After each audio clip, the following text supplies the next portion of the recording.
Most of us love to grow spinach, but it falters when the weather gets warm. Fortunately, there's Basella, also known as Malabar spinach, a crop that yields similar leaves all summer long.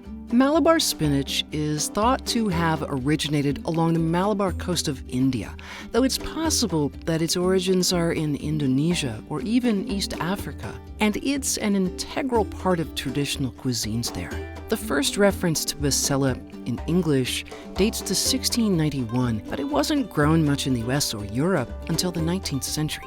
In its descriptions of vegetable plants from 1856, French seed house Vilmorin Andrieux and Company listed 3 varieties: Basella alba, Basella rubra, and Basella cordifolia, which it described as very large-leafed, from China. Fearing Brewer included it in his Field and Garden Vegetables of America, published in 1863. It's also been exported to tropical regions around the globe, and for good reason.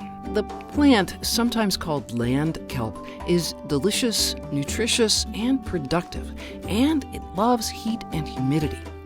In the tropics, where it grows as a perennial, Malabar spinach can reach 30 feet long, yielding scads of succulent leaves as long as the weather stays warm, and it can grow as much as a foot a day. In most of the U.S., Malabar spinach also grows well as an annual, though it won't overwinter outdoors except in favored, nearly tropical locations in the deep south, Florida, California, and Hawaii.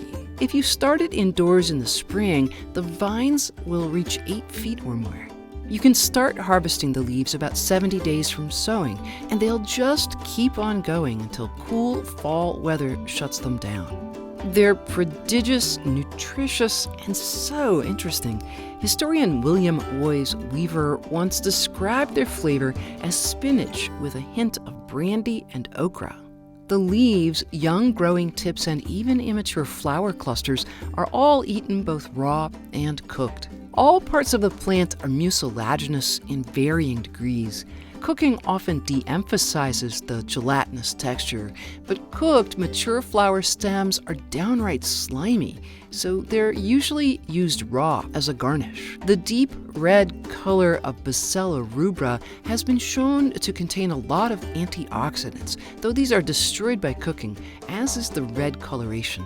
After they flower, the plants develop juicy, dark, purple berries.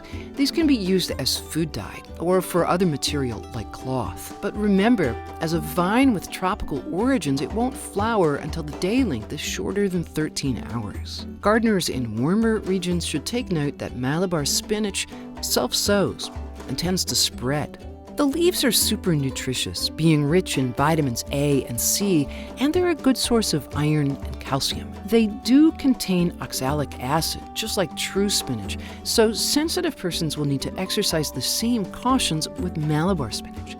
The leaves are used both raw and cooked, and the uses are often similar to those of true spinach. They can be added to salads or sandwiches.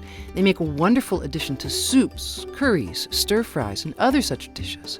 The leaves can also be substituted for true spinach in quiches, omelets, pot pies, and savory turnovers. Thanks so much for watching Seed Stories. We love bringing you the backstory on these amazing varieties. Be sure to click the subscribe button so you won't miss a single episode.